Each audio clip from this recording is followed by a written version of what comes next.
In cities built on sunshine and sea breeze, the shadows still learned how to kill. A police patrol turned execution under a Florida streetlight. A bank parking lot where mercy met asphalt. An apartment set ablaze to erase betrayal. A quiet road where love and blood shared the same dust. Now, years later, justice counts its victories in prison years, but peace never came for the ones who can't return. And this is Inside Daytona Beach and Oakland's most dangerous black killers, shocking true crime cases. Welcome back to Justice Reversed, where real crimes meet real justice. Number 1, Othal Wallace. Under the orange haze of a Florida night, the quiet hum of Daytona Beach broke into chaos in less than half a minute. On the 23rd of June 2021, Officer Jason Rayner, a 26-year-old Daytona Beach police officer, was conducting a routine patrol through an area known for complaints of gunfire and narcotics activity. His attention turned to a gray Honda SUV parked in a residential lot. Inside sat Othal Wallace, a 29-year-old man who appeared wary as Rayner approached. The officer's body camera recorded the moment he greeted Wallace and asked a few questions. Within 25 seconds, the tone shifted. A single gunshot rang out, striking Officer Rayner in the head and collapsing him instantly onto the asphalt. Neighbors rushed outside. One resident, unaware of who fired the shot, attempted to stop the bleeding with towels as calls for help filled the air. Within minutes, police swarmed the area, launching an urgent manhunt across the city. Wallace had vanished. The officer, gravely injured, was rushed to Halifax Health Medical Center, where he remained in critical condition for nearly 2 months. As news spread, state and federal agencies mobilized. The FBI, U.S. Marshals, and multiple local departments coordinated in what became a multi-state pursuit. For 56 hours, investigators tracked digital signals, surveillance footage, and witness reports. Their search led to a property in DeKalb County, Georgia, a known training site for a paramilitary group called the Not Fucking Around Coalition. Inside a wooden treehouse, heavily armed, Wallace was found hiding with multiple firearms and ammunition. The 9mm pistol recovered beside him matched the shell casings from the Daytona Beach scene. In a symbolic act, agents placed Officer Rayner's own handcuffs on Wallace before taking him into custody. On the 17th of August 2021, Officer Rayner succumbed to his injuries. Prosecutors elevated the charges from attempted murder to first-degree murder, allowing the state to pursue the death penalty. The case drew national attention, sparking heated debate over police encounters and self-defense claims. After months of pretrial motions and relocation for fairness, the trial began in September 2023 in Clay County, Florida. The prosecution portrayed Wallace as a man consumed by anti-police hostility, citing social media posts where he predicted having blood on his boots. The defense countered that Wallace acted out of fear, claiming the officer's approach left no room for retreat. After 15 hours of deliberation, the jury returned a verdict of manslaughter with a firearm. On the 27th of October 2023, Judge Raul Zambrano sentenced Wallace to 30 years in state prison, the maximum sentence allowed. Wallace, credited for time served, apologized to the Rayner family and maintained that he was not a monster but a man who made a fatal mistake.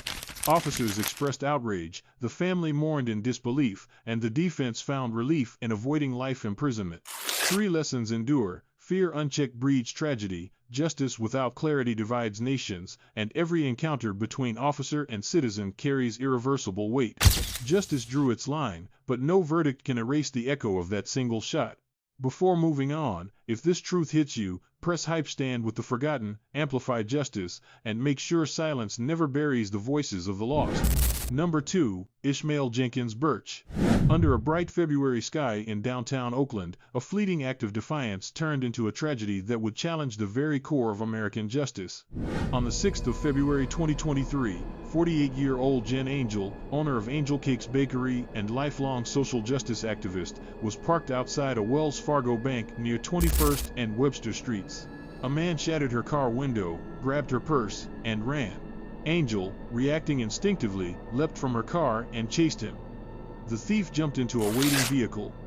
As Angel reached the door, her clothing became caught, and the car accelerated. Witnesses saw her dragged for more than 50 feet before she was thrown onto the pavement, her head striking hard against the street. Paramedics rushed her to Highland Hospital with severe head injuries. After 3 days on life support, Angel was declared brain dead. The coroner ruled her death the result of blunt force trauma sustained from being dragged by a vehicle. Detectives from the Oakland Police Department launched an exhaustive investigation that stretched for months. Surveillance footage from surrounding businesses, cell phone tower data, and witness interviews all pointed toward one suspect, Ishmael Jenkins Burch of San Francisco. Investigators discovered that Burch was also linked to another robbery in the same area earlier that day. Crime Stoppers offered a $10,000 reward for information leading to an arrest. After tracing his movements through digital evidence and witness reports, authorities located Burch in San Francisco and arrested him on the 2nd of June 2023. Burch was charged by the Alameda County District Attorney's Office with murder and second-degree robbery. He was held without bail at Santa Rita Jail in Dublin. The case gained national attention because of Angel's unique stance on justice. She had spent her life advocating for restorative justice and opposing incarceration. Her friends and family, calling themselves the loved ones of Jen Angel, publicly urged prosecutors not to pursue imprisonment. They emphasized that Angel would have wanted accountability without retribution, calling for community-based restorative justice instead of prison. Despite their plea, prosecutors pursued the case under California's criminal code. In August 2024, after extensive legal proceedings, Burch, then 20 years old, entered a plea deal. He pleaded no contest to voluntary manslaughter and second-degree robbery.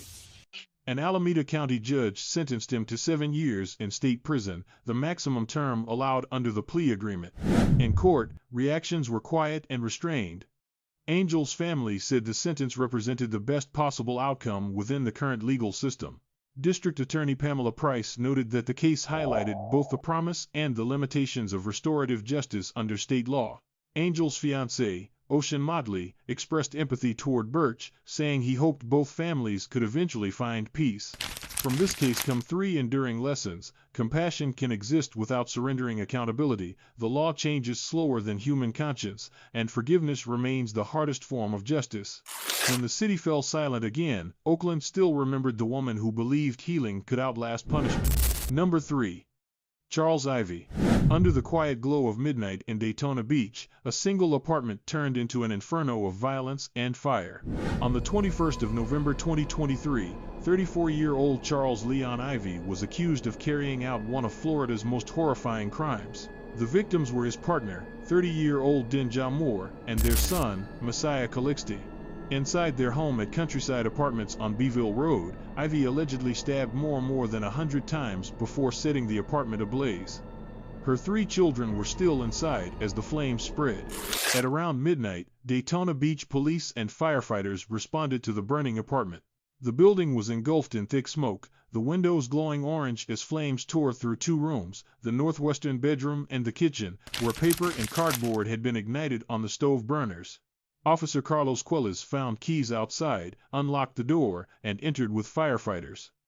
Inside, they discovered Moore's body amid the smoke and chaos. A child was discovered inside a bedroom, while 2 others were safely removed from nearby areas of the apartment. Moore was pronounced dead at the scene, and another victim later passed away at the hospital.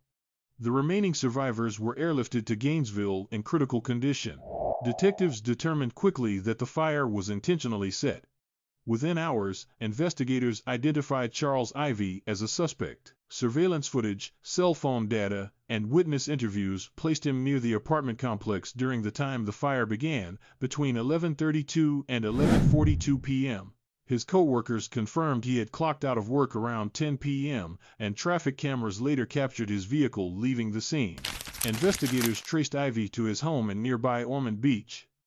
When officers arrived, he was loading suitcases into his SUV. Police detained him and noted injuries to his leg and hand. Ivy claimed they came from repairing a trailer.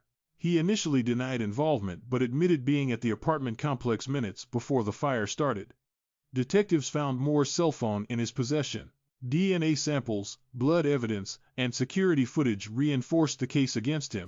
On the 5th of December 2023, a Volusia County grand jury indicted Ivy on 2 counts of capital first-degree murder, 2 counts of attempted first-degree murder, and 1 count of first-degree arson. Prosecutors, led by State Attorney R.J.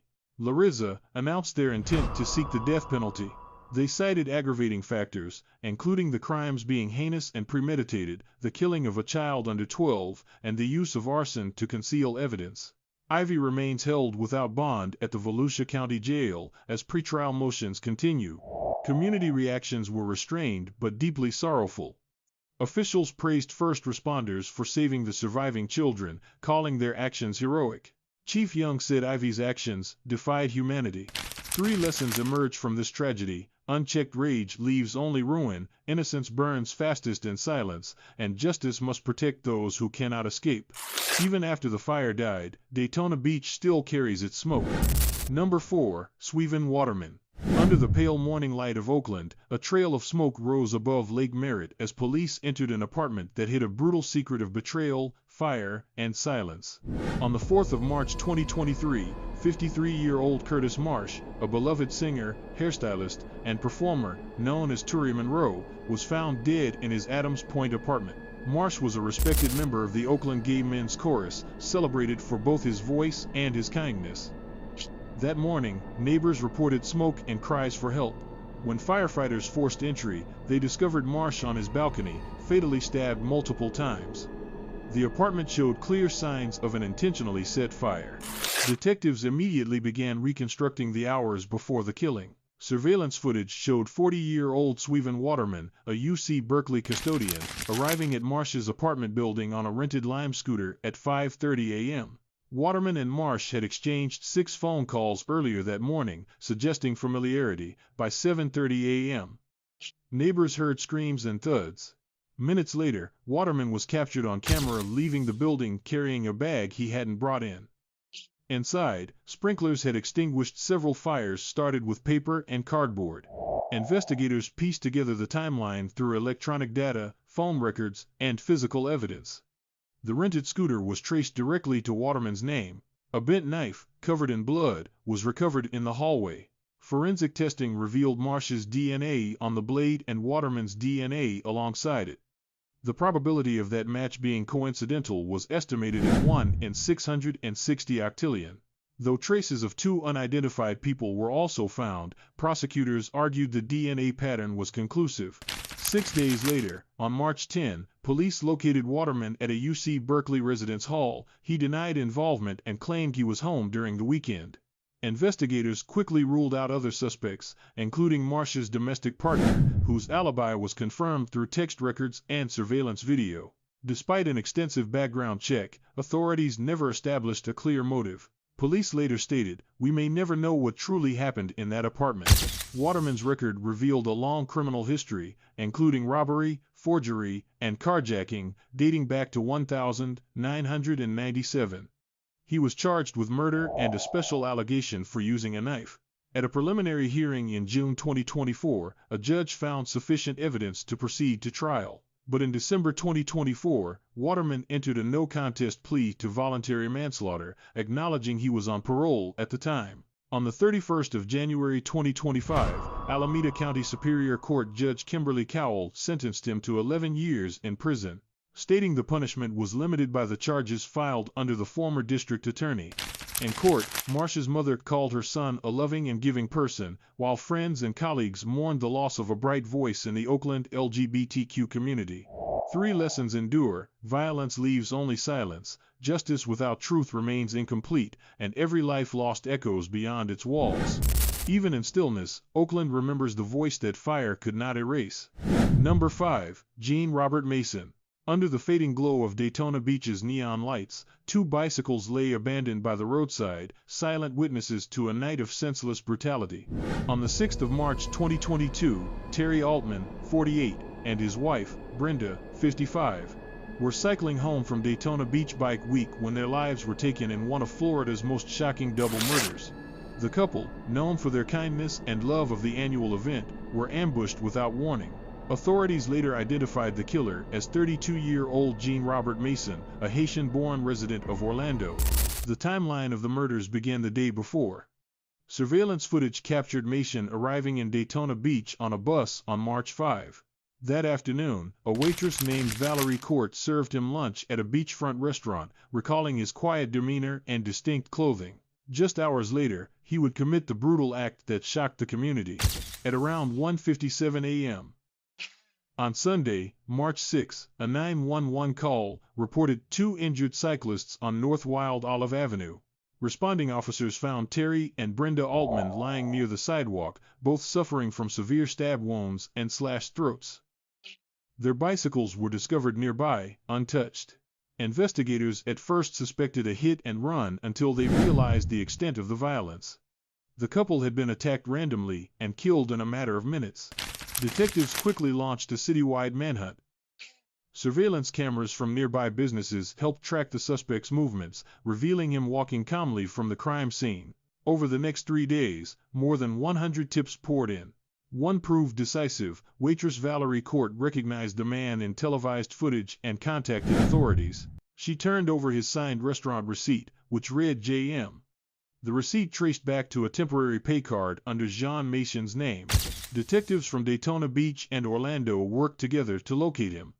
On March 10, officers arrested Macean at his home in Orange County. Inside, they recovered clothing consistent with the description given by witnesses. During questioning, Macean confessed to killing both victims, though no motive was ever established. Prosecutors later called the attack completely senseless, carried out without robbery, provocation, or connection to the victims. Macean was charged with 2 counts of first-degree murder. His mental competency soon became the focus of court proceedings. After a psychiatric evaluation in early 2023, he was found temporarily unfit to stand trial and sent for treatment at Florida State Hospital. By May of that year, he was declared competent. Defense attorneys argued he suffered from intellectual disabilities and sought to avoid the death penalty. In May 2025, Macean pleaded no contest to both murder charges, accepting a life sentence without parole. During sentencing, Brenda's daughter described her mother's death as a living nightmare and said the family could finally begin to heal. Police praised community cooperation and expressed relief that the case had reached its end. 3 lessons remain. Violence without reason leaves only sorrow, community vigilance brings justice, and closure is not the end. It's survival. Even in silence, the Altman's ride never truly ends. Number 6. Jakari Webb. Beneath the Florida night sky, a young man walked toward what he thought was a meeting, unaware it was a trap set to end his life. On the 23rd of June 2022, 19-year-old Tellin man was found shot to death on a Daytona Beach sidewalk. The shooter, also 19, was identified as Jakari Webb. What began as an online connection between 2 teenagers ended as a case investigators called one of the city's most disturbing examples of premeditated violence.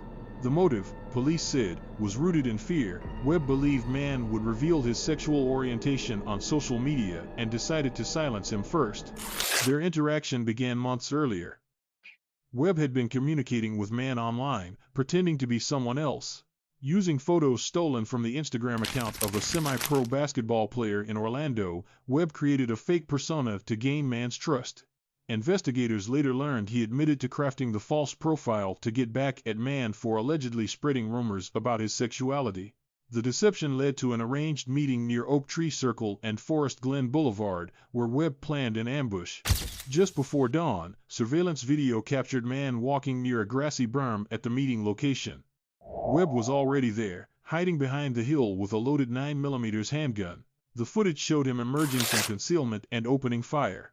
Man was struck 9 times, 7 bullets to the torso, 1 to the heel, and 1 grazing his thigh. Officers patrolling nearby heard the gunshots and rushed to the scene, finding man unresponsive on the sidewalk. Paramedics confirmed his death minutes later. Detectives immediately began collecting evidence. They retrieved more than 100 hours of surveillance from homes, businesses, and Bethune-Cookman University cameras, tracing Webb's path as he approached the area on foot and later fled. The trail led police to a residence on Garden Street, where SWAT officers executed a search warrant 6 days later. Webb attempted to escape but was quickly detained. Inside the home, police found a handgun hidden beneath a basketball hoop, the same weapon later matched by ballistics to the bullets recovered from the crime scene. During interrogation, Webb changed his story multiple times. He first claimed self-defense, alleging that man had attacked him with a knife. When confronted with video evidence disproving that claim, Webb confessed to the shooting and admitted the gun was his. In April 2024, Webb stood trial for first-degree murder with a firearm. After 2 hours of deliberation, the jury found him guilty. Prosecutors described the killing as an execution, arguing that Webb lay in wait and fired deliberately. Judge Randall Rowe III imposed a mandatory life sentence without parole.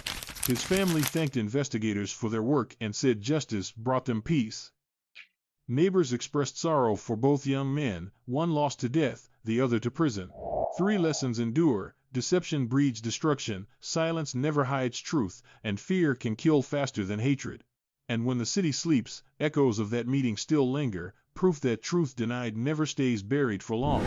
Number 7. Robert Tyrone Hayes.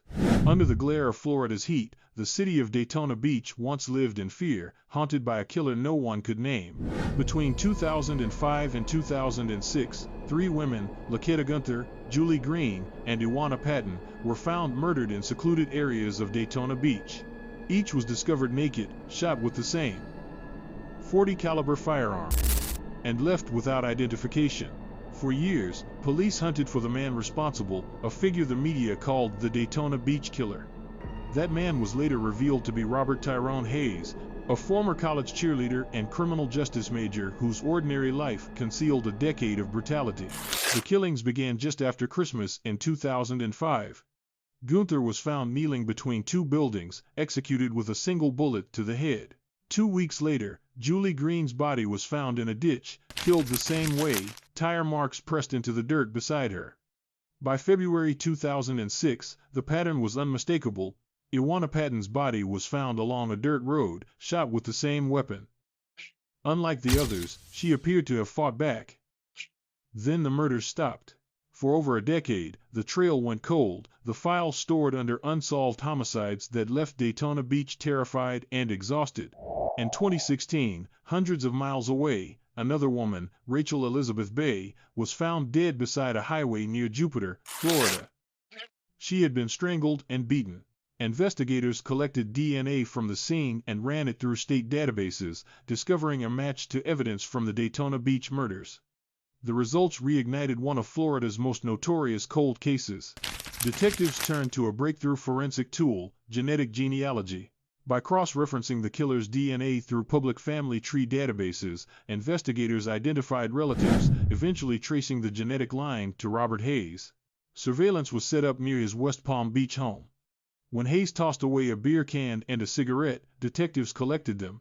The DNA matched perfectly. On the 15th of September 2019, Hayes was arrested at his home and charged with the murder of Rachel Bay, later linked to the Daytona Beach killings. During interrogation, Hayes denied involvement, but ballistics, DNA, and the timeline left little doubt. The same handgun he once purchased legally matched the bullets taken from all 3 Daytona Beach victims. Prosecutors built a meticulous case, arguing that Hayes targeted women he could isolate and silence. In February 2022, after a 2-week trial, a jury found Hayes guilty on all counts of first-degree premeditated murder. The defense argued the killings were acts of rage rather than calculation, but prosecutors called them executions. The judge Raul Zambrano sentenced Hayes to 3 consecutive life terms. The families of the victims spoke briefly, expressing pain and relief that the long search for justice had ended. 3 lessons endure: science remembers what time forgets, monsters hide behind normalcy, and silence can last only until DNA speaks. And when the city sleeps, echoes of that meeting still linger, proof that truth denied never stays buried for long. Number 8. Trevor Green, Ivory Bivins, and Johnny Jackson. Beneath the steady hum of freeway engines, a single bullet cut through the night, shattering silence, glass, and a family's future. On the 6th of November 2021, 23-month-old Jasper Wu was struck and killed by a stray bullet on Interstate 880 inches Oakland, California. The toddler was riding home with his family when a shootout erupted between rival San Francisco gangs, the Chopper City Gang and the Eddie Rock Gang. What began as a rolling gunfight between 4 men turned into a tragedy that stunned the state and ignited a debate over justice, policy, and responsibility. Investigators later determined that Trevor Green and Ivory Bivins, members of Chopper City, were in a dark Infiniti G35, following a gray Nissan Altima carrying Johnny Jackson and Kason Lee, members of Eddie Rock. Gunfire broke out as both cars sped along the northbound lanes. One bullet fired from the Infinity missed the intended target, crossing into the opposite side of the highway. It hit the Wu family's car, piercing the windshield and striking Jasper, who was asleep in the back seat. His mother stopped the vehicle on the shoulder near the Broadway exit, but the child could not be saved. The California Highway Patrol immediately began a large-scale investigation, reconstructing the chaotic scene from dozens of bullet casings and debris scattered across the freeway. Detectives traced the two vehicles and identified both as being involved in a long-running gang rivalry. Gunshot residue was found in the Infinity registered to Bivins, and forensic testing confirmed that the bullet, which killed Jasper, was consistent with casings recovered from the same weapon used by Green and Bivins. Interviews with witnesses and digital evidence linked all four suspects to the shootout. Lee admitted during questioning that he had been shot during the exchange, while ballistic tests and surveillance footage supported his statement. The Altima he occupied was found riddled with holes. By late 2022, after nearly a year of analysis, law enforcement issued warrants. Green and Bivins were arrested on unrelated charges before being transferred to Alameda County for Jasper's case. Jackson was arrested soon after. The three men faced charges of murder, shooting at an occupied vehicle, and firearm possession. During a lengthy preliminary hearing, Alameda County Judge Scott Patton ruled that Jackson had been ambushed, dismissing murder charges against him but upholding the charges for Green and Bivins. Jackson later pleaded guilty to felony possession of a firearm. District Attorney Pamela Price later dropped special circumstance enhancements, a move that reduced potential penalties but sparked public outrage.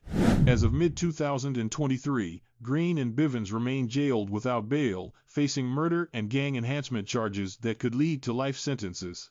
The community's response was divided. Some demanded maximum punishment, others urged reform, but all agreed on one truth: the child's death was senseless, preventable, and unforgettable. Three lessons remain: violence leaves no winners, indifference fuels injustice, and accountability delayed still demands reckoning. And at the end, somewhere along I-880, the sound of traffic still hums, and in its rhythm, memory keeps its vigil. Number 9. Hasheem Bason. Greed wears many faces, but in Oakland's Little Saigon, it arrived dressed as love, and ended in betrayal and gunfire. On the 21st of August 2022, 60-year-old dentist Lily Shu was shot to death in broad daylight while stepping out of her car on Fifth Avenue. Surveillance later revealed it was not random violence, nor a hate crime, but a carefully orchestrated murder-for-hire plot. The plan was conceived by her partner, 73-year-old Nelson Chia, and carried out by 35-year-old Hasheem Bason, a Stockton man Chia had manipulated for years. The motive was money, millions of dollars in property, insurance, and trust assets that Chia stood to gain from Shu's death. Shu and Chia's relationship had begun years earlier and appeared affectionate on the surface, but by mid-2022, it was collapsing. Shu had uncovered Chia's infidelities and suspected financial deceit. Behind her back, Chia was plotting with Bason, someone he had first met years before on a tennis court and exploited ever since. Investigators later revealed Chia had cultivated an inappropriate and coercive relationship with Bason when he was a vulnerable teen, threatening to expose him years later if he refused to kill Shu. Cell phone data showed communication between the two men starting in July 2022. On the morning of August 21, Chia drove Shu to an area near the 1000 block of Fifth Avenue, where Bason waited in a white Lexus sedan he'd purchased specifically for the hit. At 2 p.m., the Lexus pulled up beside Shu's Mercedes. Bason stepped out, circled behind the car, and approached her as she exited. He fired a single fatal shot before fleeing the scene. Chia stood nearby, watching. Shu was rushed to the hospital but could not be saved. Oakland detectives pieced together the crime within weeks. Surveillance cameras had captured the Lexus's license plate, traced to a Stockton dealership. DNA from a cartridge casing and Shu's car trunk matched Bason. The murder weapon was recovered during a raid on his home. Phone records tied Chia directly to the planning, showing dozens of calls before and after the killing. Bason's fingerprints sealed the case. Both men were arrested in October 2022. Chia, however, never faced trial. He hanged himself in his Santa Rita jail cell hours after booking. Before his arrest, he had posed publicly as a grieving partner, taking control of Shu's finances, hosting memorials, and lying to detectives when asked to identify Bason in a photo lineup. Left as the sole defendant, Bason initially pleaded not guilty to charges including murder for financial gain and lying in wait, each carrying possible life sentences. In July 2024, after lengthy negotiations, he entered a no-contest plea to second-degree murder and was sentenced to 15 years to life. Vigils filled the street where she was killed, while her son expressed anger at what he called a lenient plea deal. 3 lessons remain: greed corrodes, even love. Silence can make accomplices, and truth finds its way through disguise. In Oakland's quiet afternoons, her absence still echoes where loyalty and betrayal first met. From Daytona Beach's burning apartments to Oakland's daylight executions, these stories remind us that danger wears ordinary faces and justice never sleeps. But the truth doesn't end here, it only deepens. The next case may be closer than you think, waiting to reveal what lies beneath the surface of safety. So if you believe every crime leaves an echo, subscribe to Justice Reversed and turn on the notification bell, because the next twist in America's most chilling true crimes drops sooner than you expect.